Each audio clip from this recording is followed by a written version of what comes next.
So folks, don't forget, every time you go out on the water, you're going to have to give everyone a full life jacket demonstration, how to put one on, where they are, and a full safety briefing right through the boat's safety equipment. Welcome aboard. Let's do a full safety briefing through this vessel. Let's start with the life jackets. You now need to do a life jacket demonstration for all your passengers coming on board. So let's go through it.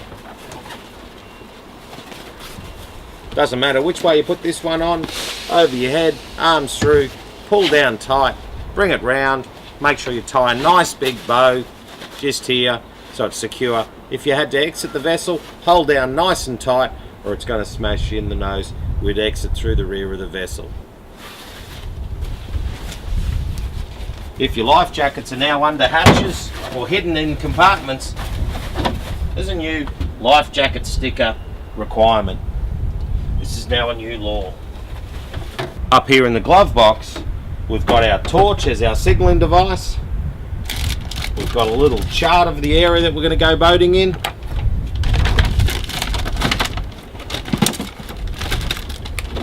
We've got a few manuals and we even have a fire blanket. You know, great idea that you could smother the fire. We also have our EPIRB. If we're going outside 2 miles, we're going to need to have that EPIRB. We need to have that registered with the AMSA sticker on it. It's free to do that. You can do that online. You can always double check it before you go on the test facility. It's a good idea.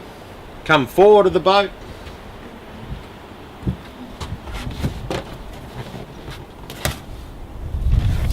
I have a grab bag.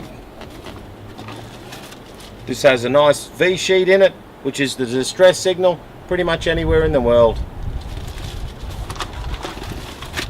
Also have a set of in-date flares. They only last 3 years. 2 red, 2 orange, complete set.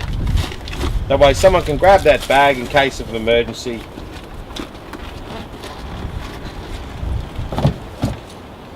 Also have some spare tools and some extra engine oil if we needed it by chance. Over this side, I have the bailing bucket with some rope on it. Also have a full first aid kit. Everything's in date. So we've got plenty of drinking water. There's a few bottles in there, enough for everyone on board for the day. So as we come back through the dash, we have our sounder GPS. I'd always make sure that works. VHF radio.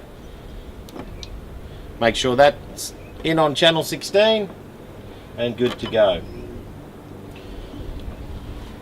Back of the boat, we actually have the fire extinguisher. Always make sure that's in the green and we're good to go. Make sure you got the right size anchor. Make sure you got the right anchor for the bottom type that you're going to be fixed to. Make sure with your shackles they're nice and tight and they're moused in. I just used a zip tie.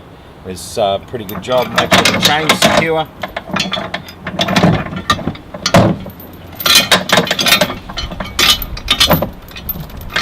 Make sure your rope's in good order and hasn't got any cuts or worn, and make sure definitely tied on at the other end. It's a big one.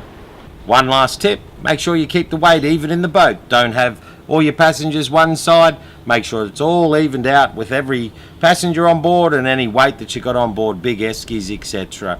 I always tell people to remain seated, 3 points of contact at all times, both feet, one arm hanging on. Never have a problem. That's my tip for boating.